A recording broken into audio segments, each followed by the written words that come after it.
Salam sejahtera Malaysia, selamat pagi. Kita bersama lagi di dalam channel ini untuk Nadi Denyut Suara Rakyat bergema di channel ini. Nadi Rakyat, Nadi Rakyat, Suara Rakyat. Kita suarakan di dalam channel ini.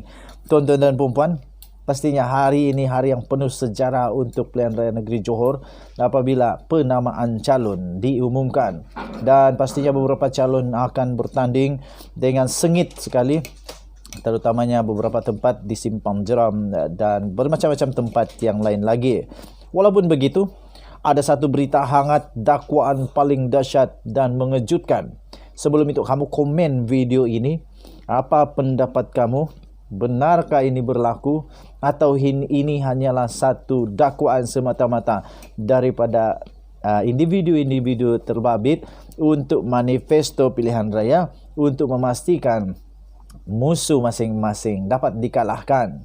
Okey, serang menyerang secara psikologi juga mulai berlaku. Dedah-mendedah, ungkit-mengungkit, pastinya berulang kali diratib-ratib nama-nama yang tertentu. Tuan-tuan dan puan-puan, terkini daripada Hamzah Zainuddin, dia telah mendakwa satu dakwaan yang memang pedas, perit dan sukar untuk diramal. Katanya, calon Barisan Nasional penyokong kluster mahkamah. Kamu berikan komen kamu setuju atau tidak dengan dakwaan daripada Hamzah Zainuddin ni. Hamzah Zainuddin kata, calon Barisan Nasional adalah penyokong kepada kluster mahkamah Pilihan Raya Negeri Johor. Pengarah pilihan raya untuk Perikatan Nasional Negeri Johor, iaitu Hamzah Zainuddin, siapa lagi kalau bukan beliau. Okey, meminta rakyat Johor untuk menolak calon Barisan Nasional yang digelarnya sebagai penyokong kluster mahkamah. Apakah kamu setuju? Terutamanya untuk rakyat Johor, sila berikan komen kamu. Setujukah kamu dengan dakwaan dan juga dengan permintaan daripada Hamzah Zainuddin supaya jangan mengundi menolak calon Barisan Nasional yang digelarnya sebagai kluster mahkamah? Ataupun kamu tetap juga mau menyokong Barisan Nasional dan menolak bahawa mereka ini sebenarnya mereka ini bukanlah kluster mahkamah, bukannya penyokong kluster mahkamah, maafkan saya. Ataupun kamu setuju bahawa tak payahlah undi. Terpulang kepada kamu. Buat pertimbangan sebaiknya. Peminat-peminat penyokong-penyokong Barisan Nasional pastinya akan tetap menyokong, pastinya tidak terpengaruh. Apa pendapat kamu pula ya? Hamzah Zainuddin berkata, biarpun senarai calon BN yang dipertaruhkan memang bukannya berasal daripada kumpulan itu, namun mereka akan memastikan bahawa kumpulan kluster mahkamah boleh dipertahankan. Benarkah ini? Benarkah ini? Ini amat mengejutkan. Katanya dalam kenyataan tersebut, kita hendak supaya Kerajaan Perikatan Nasional nanti adalah mereka yang telah pun melalui saringan integriti serta pastikan calon yang kita pilih itu tahu apa rakyat mahu. Ini saya setuju, walaupun saya belum tentu nak sokong, nak tanda Perikatan Nasional dan sebagainya, tetapi saya sokong dengan saringan integriti. Apapun calon, apapun parti, patut melakukan saringan ini.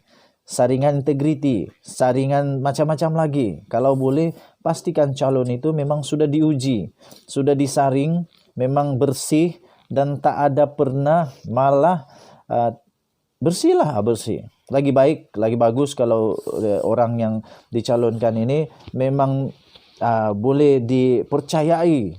Mereka yang memang beramanah, bertanggungjawab dan dapat mengotahkan kata-kata di dalam manifesto. Okey, tuan-tuan dan puan-puan, seterusnya beliau juga berkata, walaupun yang bertanding itu bukanlah kluster mahkamah, tapi mereka juga adalah penyokong kluster mahkamah. Rakyat tidak mahu mempertahankan orang yang menyokong kluster mahkamah, katanya seperti yang telah dilaporkan kepada utusan Malaysia.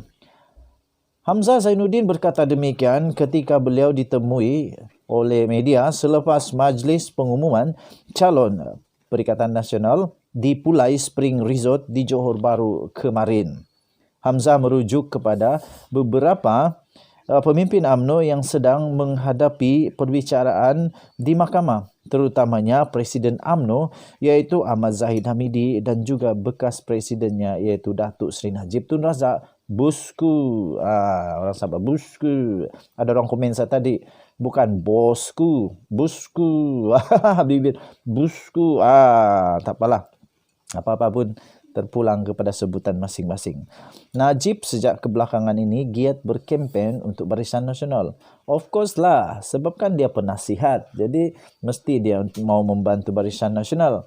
Okey, Hamzah berkata kerajaan hanya boleh stabil apabila sesebuah negeri dipimpin oleh mereka yang berintegriti. Katanya lagi, apa makna kestabilan jika pemimpinnya ada masalah?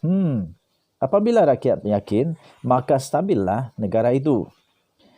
Tambahnya lagi, negeri itu tidak akan stabil sekiranya orang tidak yakin untuk melabur disebabkan semua pemimpinnya boleh dipersoalkan. Inilah yang kita nak lakukan, katanya. Apabila meletakkan integriti adalah keutamaan utama pada calon-calon, katanya dalam kenyataan itu. Ahli Parlimen daripada Larut itu turut berkata, jentera Perikatan Nasional kali ini lebih tersusun berbanding PRN Melaka, ekoran pembubaran DUN secara tiba-tiba. Okey, berikan komen kamu. Saya hanya nak bagi ulasan sedikit kepada perenggan terakhir, iaitu Ahli Parlimen Larut itu berkata jentera Pilihan Raya Negeri PRN Johor kali ini daripada Perikatan Nasional katanya lebih tersusun berbanding PRN Melaka yang lalu. Apa pendapat kamu? Bolehkah berpeluang untuk menang? Pada pendapat saya, memang pada Melaka yang lalu itu kerana pertama kali Perikatan Nasional bertanding dalam pilihan raya. Jadi memang of course pengalamannya pun tak ada. Jentera pilihan raya pun baru dibentuk. Tetapi untuk kali ini berbeza. Dan seperti yang selalu saya katakan, memang amat betul. Memang amat betul. Dan saya setuju bahawa di pilihan raya negeri Johor tidak sama dengan pilihan raya di Johor dan Melaka, tidak sama. Okey, semuanya berbeza. Okey, persediaan berbeza dan semua yang lain pun turut berbeza. Begitu juga dengan calon pun berbeza. Malah sejarah pun berbeza. Jadi apa pendapat kamu? Adakah Perikatan Nasional mempunyai peluang yang lebih besar pada kali ini ataupun tidak? Apa pendapat kamu? Adakah Perikatan Nasional boleh menang di PRN Johor ataupun mereka tetap juga akan menggigit jari seperti yang terjadi di PRN Melaka? Berikan komen kamu. Malaysia kita punya. Cintai Malaysiaku. Kita jaga kita. Nadi denyut suara rakyat bergema di channel ini. Tekan butang notifikasi. Banyakkan komen kamu. Kita jumpa lagi. Bye.